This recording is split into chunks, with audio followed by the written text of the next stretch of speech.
7-8 yil oldin kelganimda ancha mazam yo'q edi. Zreliyalar yomon. Respublikaskiy ko'z doktoriga borib, ko'zlarim zreliyam juda yomon. Bir 20 metr, 10 metr uzoqqa ko'rardim. Tekshiruvlardan, polniy tekshiruvdan o'tib, ular diagnoz qo'ydi. Endi zreliyasi ketaveradi orqaga deb. Ancha tushkunlikka tushdim, yuraklarim siqilib. Ki shu Jamshid akani oldiga o'rtog'im olib keldi, sababchi bo'ldi.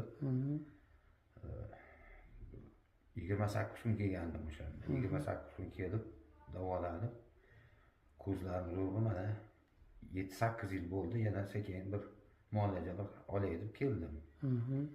Yuzlarim, amirlarim osilib bir udar yegan edim, qattiq udar yeganman. Mashlarim osilib, bu nervlar yo'q, jon yo'q dedi mabitlarimda. Shu ninalar sanchib, hamma yoq jonlanib, yaxshi bo'ldim, Xudoga shukr. Alhamdulillah. Juda tushkunlikka tushib qolgandim, endi ko'zingiz orqaga ketaveradi degandi meni ham. Turkiyaga borganimda ham shunaqa degandi Glazgoga. Qaralashib boraveradi endi degandi. Mana yaxshiman, Xudoga shukr. Jamshid aka chiqib. Shunda mana siz boshingizdan udar bo'lgandan keyin o'sha terapist sezmasdi, to'g'rimi? Sezmasdi, xuddi osilib qolgandek bo'lib, yuz terapist shu muolajalardan keyin o'shalar nervlar sezishni boshlab, tiklanib, keyin ko'zingiz to'liq mana hozir 7-8 yil bo'lgan bo'lsa, shu 7-8 yil davomida yaxshi ko'rishni boshlab, to'g'rimi? Yaxshiman. Oldin o'sha xiralashib, svetoforlarni ham yaxshi ko'rmasdim, o'tirdingizmi? Surkalib ko'rinardi. 10 metrdagi odamlar barcha yuragi siqilib ketar, kimligini tanimadigan odam o'tardi.